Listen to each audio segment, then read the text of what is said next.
Welcome to Conservative Voices Talking Points. Gentry, you talked about, what are people going to think when there's the next need out there? Has America been this weak in our lifetimes? In the 40, 50 years we've been in this country, has America been at least perceived as this weak? I think when Obama was in charge, I think this is a fallout of his. I think that he has his tentacles into Joe Biden and the rest of that administration because they work for him. All those folks that are doing this work for Obama. And I believe that he's got a role in it. I know that sounds conspiracy theory and everybody throws that word around because it's convenient. It's a convenient word to say. Instead of looking at the real truth and doing research and finding out what are the real plus minuses, ups, downs of this whole situation. And it's, I guess that's why I had that thought last night that what do we do? Because it's scary. I don't know what we do. We lived through it for another 3 years. Gosh, a lot of bad things could happen. Because his track record is in 6 months, 7 months, this is what's happened. So he's got another 3 years to go. You'll notice that Kamala Harris has totally avoided anything regarding Afghanistan. She's been out of country, not answering questions, not doing press conferences. When she did do it in Singapore, no less, I mean, she really got. I mean, even her counterpart in Singapore pointed out the obvious that we are weak and that poor decisions were made and that this complete everything has been a failure and a disaster.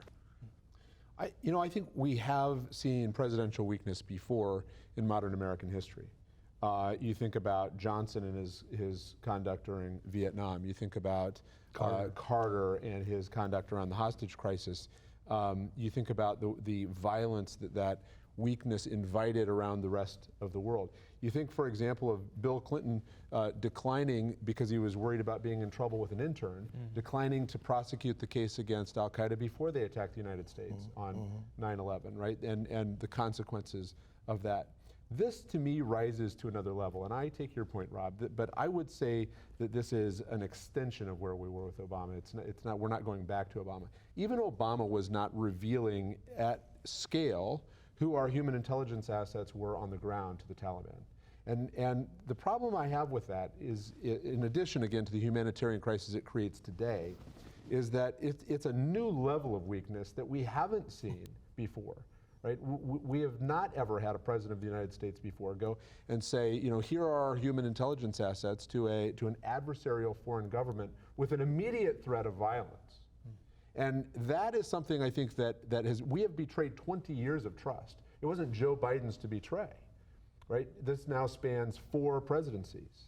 And there's a level of damage in Biden's weakness that will be more durable than Jimmy Carter's weakness. Oh, for sure. It will be more durable than Absolutely. Barack Obama's weakness. That will be more durable than Bill Clinton's weakness. Right? We were able to fix those things with strong Republican presidencies.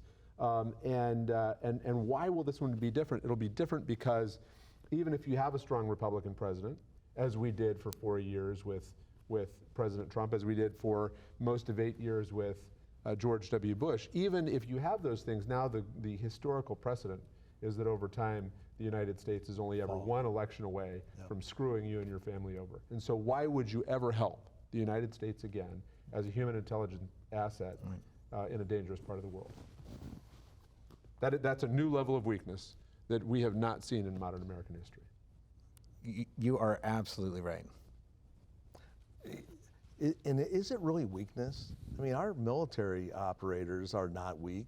It's a weakness by this one guy, Leadership. right? This one guy has put us into disarray. The whole country, anybody that's watched the news and seen this go, you have to say, what are we doing? I don't mean to interrupt you, Rob, but I would like to, and I may be out of order, so you can stop me here, okay? But I want to offer an answer to that, right? That it is exasperating when you think about how can the people who have served there be so betrayed by a president of the United States who has surrendered. Correct.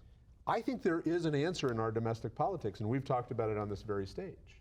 There is a segment of the Democratic Party who believes in the evil garbage in the 1619 Project.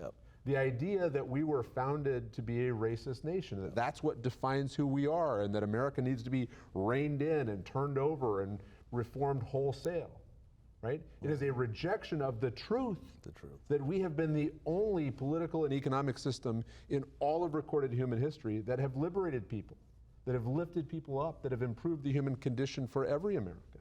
And by the way, around the rest of the world. Given the military successes and power and strength and victories that we've had in the last 100 years, we could have been an empire. We are not. We are not. Why? Because we are liberty-minded. Joe Biden doesn't believe a word of that. He's a 1619 radical, and we ought to run him the hell out of the Oval Office. Yeah. I'm ready. What I believe. That's what's going on in Afghanistan. Absolutely believe that 100%. And what is, if I am Joe Frenchman, Joe Canadian, my age, what am I, when I'm looking at the news right now and I'm looking at the United States, what am I thinking? They're not going to have my back. What is Taiwan thinking right now? They're not going to have my back. They're going to throw us under the bus. What are the Balkans thinking right now? Exactly. That's what I'm really concerned about too, is the hit that the United States has taken to the rest of the world following this catastrophic failure and the weakness of our government, and even really President Biden throwing our military under the bus and everyone else under the bus besides himself. That's the real problem, and he knows it, as I've watched him lie in every press conference this week and make himself, make everything try to look as rosy and pretty as possible when we all know it's been a bunch of junk. A little bit of pessimism, and I will apologize for that. I think fundamentally we're the guys that can be optimistic because our ideas do work. But what I fear long term is that our foreign policy in 20 years will look like our immigration policy does today. An abject failure. Why? Because what happened a couple of decades ago is we had an agreement. We had an agreement that we were going to secure the border, that we were going to stop the flow of illegal immigration, and in turn we would take the folks who were already here and we would provide amnesty, right? That was the grand bargain. And was that grand bargain respected? No.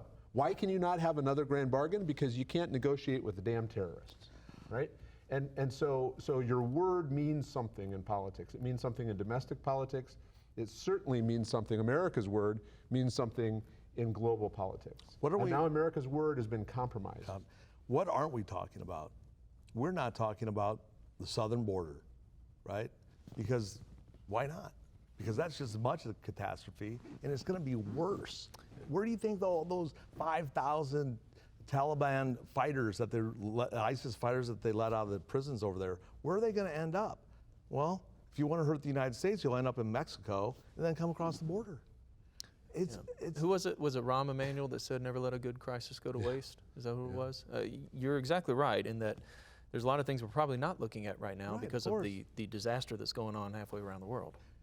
Perpetrated by Biden's administration.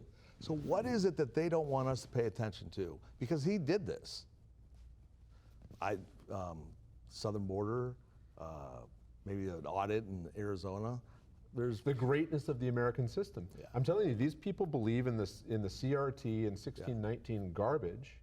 They don't believe that America is a force for good in the world. And I think they know it's a lie. I don't think they believe it. I think they know that they've bullshitted us. Excuse me.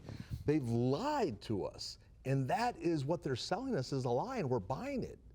I don't think they believe in it. I think they know that it's not true. And if we can get them to believe in this, we can get them to believe in anything. That's what I think. Because it's ludicrous. Well, you asked nuts. what are they?